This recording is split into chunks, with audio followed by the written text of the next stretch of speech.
Welcome to Your Worthy Career, a podcast for women in pharma and biotech with me, Melissa Lawrence.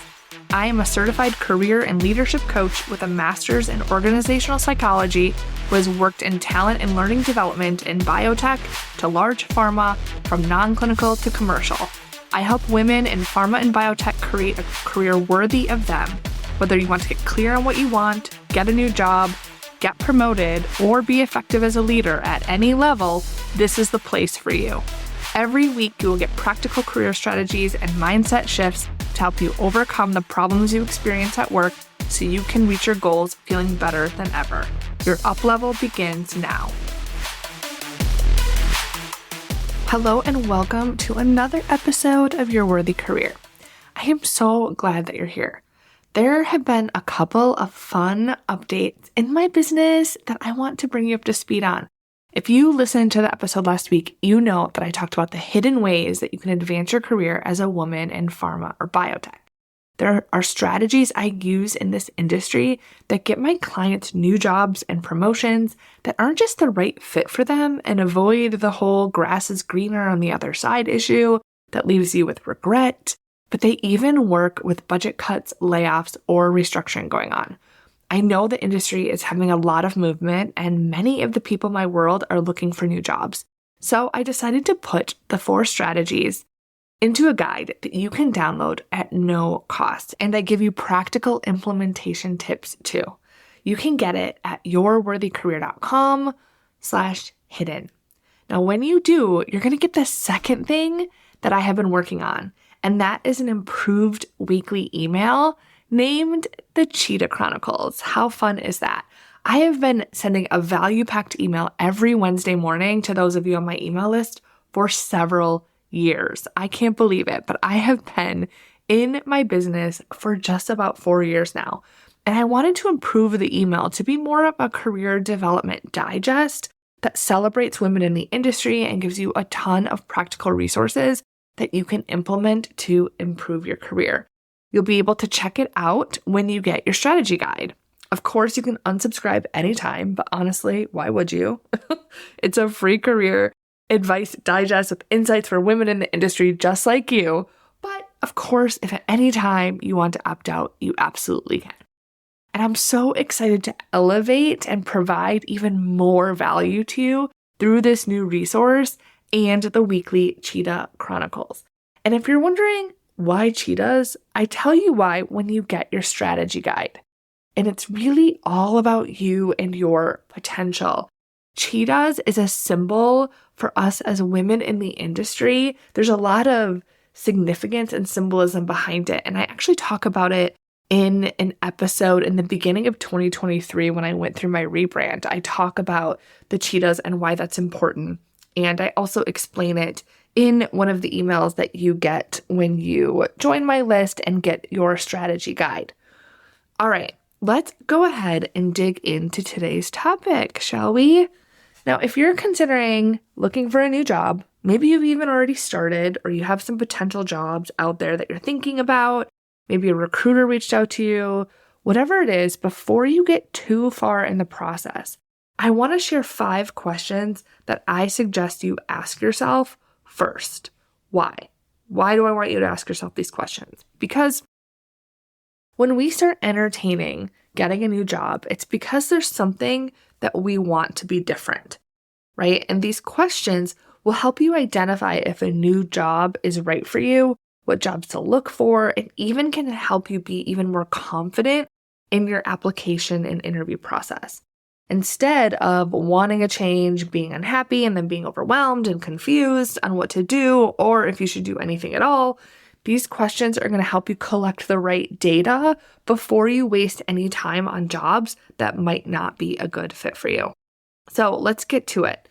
Number 1, what problem will having a new job solve? This question is so simple, right? But when you boil it down, there's a problem you're trying to solve by getting a new job or promotion. Is it money? Is it boredom? Is it a lack of meaning or passion in your work? Knowing what problem you're trying to solve will tell you more about what you're looking for and what options would solve that problem. Otherwise, let's say you don't know the answer to this and you just hop ship to something else.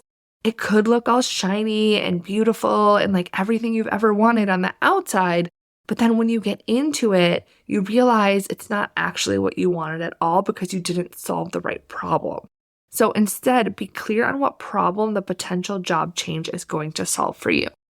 Number 2, what is my secret sauce? I love this question. What is your secret sauce? We all have a secret sauce, and it's so much better than just the ketchup mayo combo on a Big Mac at McDonald's, okay? You are likely not the only person who does what you do. So what sets you apart? What makes you different? How do you approach your work differently?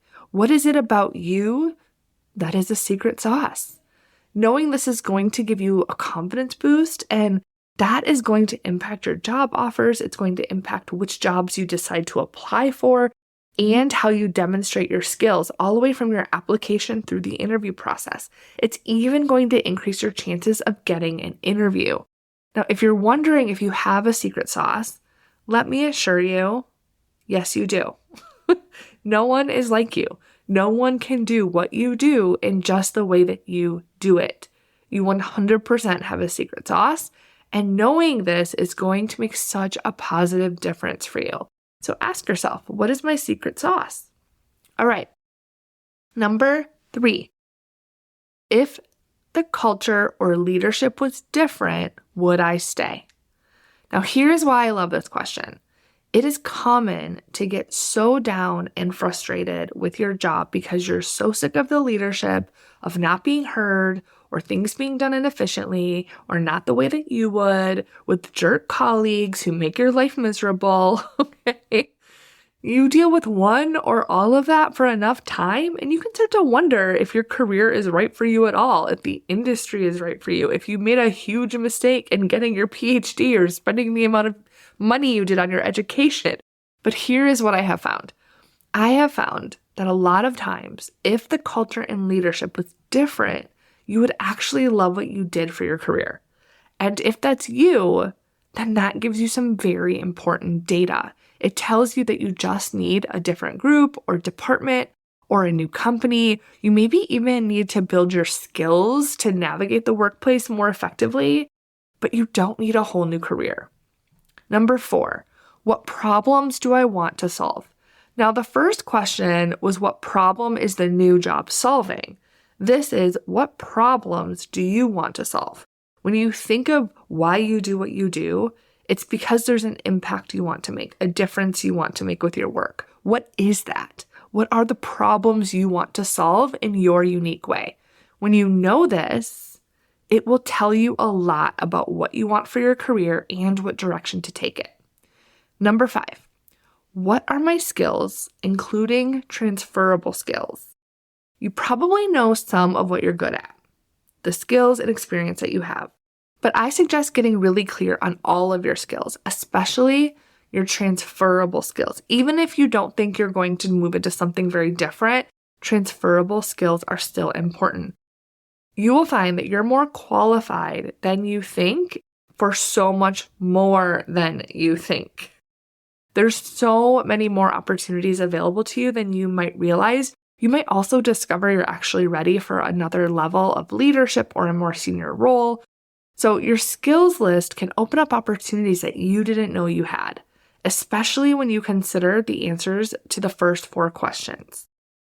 In Beyond the Ceiling, I have a transferable skills worksheet that takes you through a 5-step process to know exactly what your skills are, your transferable skills, and how to demonstrate your qualifications for any pivot you want to make, which results in better resumes, more interviews, and dream job offers. All right, so these are just 5 questions to ask yourself before looking for a new job. What problem will having a new job solve? What is my secret sauce? If the culture or leadership was different, would I stay? What problems do I want to solve? And what are my skills, including transferable skills? Take out a journal and give yourself 30 minutes to answer each of these as thoroughly as you can. And use your answers to confirm if a new job is right for you, what your next best role is, and how you want to position yourself to get it. All right, have an amazing, amazing week. Hey, the episode is over. I want to let you in on a secret. There are 4 hidden ways you can use to advance your career as a woman in pharma or biotech that your boss or HR doesn't want you to know about. These are strategies that are proven to work even after you've been told no. Save yourself so much time and advance your career on your terms by downloading the strategies at my website, yourworthycareer.com/hidden. They're completely free. Go get them now.